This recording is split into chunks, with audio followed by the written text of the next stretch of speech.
So our most recent performance, which I'm going to talk about now, is called Parts Per Million, and it took place just at the end of November last year, 2013. So Parts Per Million took place at the rehang of Tate's collection of British art. So they have this collection that they've always had, but they did a new rehang, and with the rehang came the new title, A BP Walk Through British Art. So it really positioned BP as sponsor, almost as curator of this exhibition, certainly as guide through the artworks. Now this exhibition was sequenced chronologically with a decade per room. Yeah, and it was curated by the same curator who curated single form, like chronological hangs. So we seem to have been following her exhibitions around a little bit. I hope Penelope Curtis doesn't mind too much. In the news at that time, climate scientists revealed that the parts per million of carbon dioxide in the atmosphere had reached 400. And the safe level is actually 350 parts per million.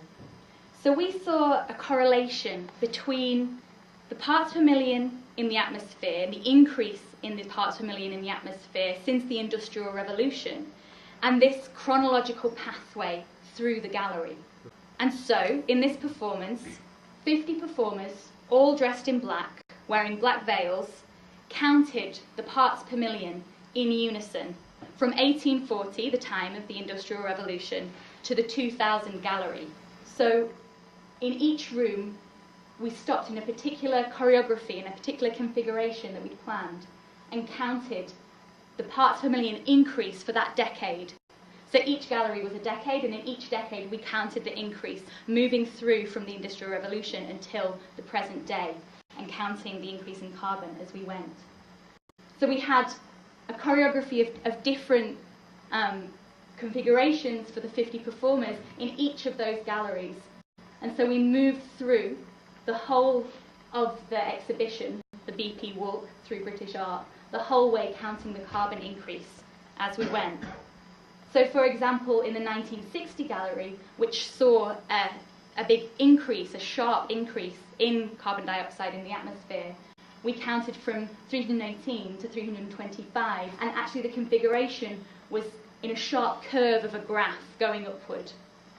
We moved through the gallery in single or double file, and we walked through the gallery at a very steady pace. So this performance kind of demonstrates some key Liberate Tate motifs that reappear in a number of our performance works.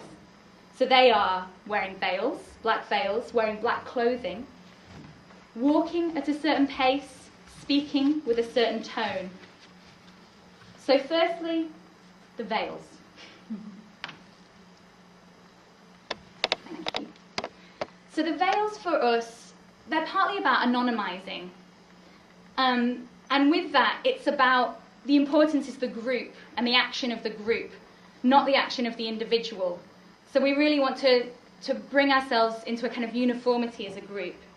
But also veils carry a whole range of significances. So there's a certain dignity to the veil, there's a certain sense of mourning that we do try and bring into our work.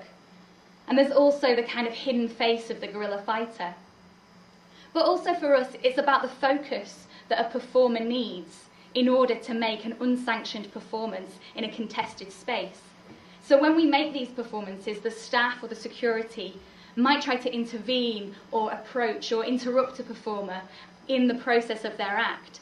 And we want to facilitate and enable performers to really keep that focus and keep on going. So in the way that an actor on a stage in a theatre maybe talks about the fourth wall or a certain kind of barrier between themselves and the audience, we sort of physicalise that barrier and thus enable performers to maintain that focus that is so vital when you're doing an unsanctioned performance in a contested space. The black clothing is about the meaning coming from the body in space, not coming from some kind of costume that tells the story. The pace is calm, it's dignified, and it's non-confrontational, because our art is confrontational, so we don't need to be. And the voice, although voice work is rare in our performances, we rarely speak. When we do, we're clear that we don't want it to be traditional theatre or traditional protest. the counting in this performance, we tried to avoid a monotonous tone and always keep the voice lifted and keeping it at a low volume. So another key thing about this performance and our work is the rehearsals. So we always have a rehearsal for a performance, and we do that because we want to nurture the networks of artists and activists that we're inviting to collaborate. People said that they found it moving, emotional, powerful and fun. So, you look ready. Would you like to try a little bit of what this performance was like to experience as a performer? You all look the part, so I'm going to invite you to stand up from your seats. And we're just going to start by working on tone. So those that are standing, I'm going to invite just to warm up your voices just a little bit. So just with a low hum. Excellent. So the tone in the Liberate Tate performances, as I said, is a low volume, a lifted inflection, to not to have any monotony. So let's just try counting from 1 to 3.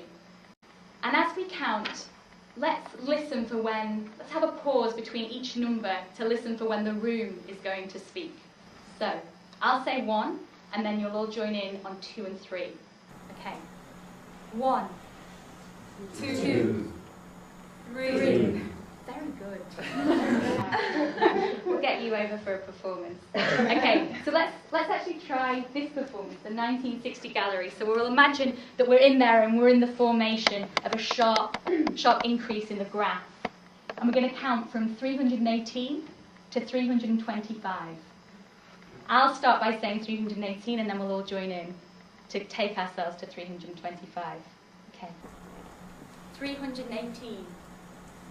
319, 320, 321, 322, 323, 324, 325. Excellent, thank you. You may return to seating, we'll get the veils later. So that was the kind of experience that we were evoking. And what this piece was about for us was asking, well, how do you embody meaning in something? How do you resolve within yourself the rise in carbon in the atmosphere, which seems so sort of intangential, even if it is a physical reality? How do you resolve changing weather patterns?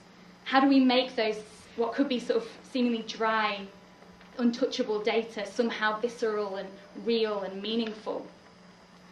It was also part of the wider project of free art from oil by taking the impact of BP, the oil company, and bringing it back to the gallery, who by taking sponsorship hides those impacts, whereas we make those impacts visible again in the gallery once more.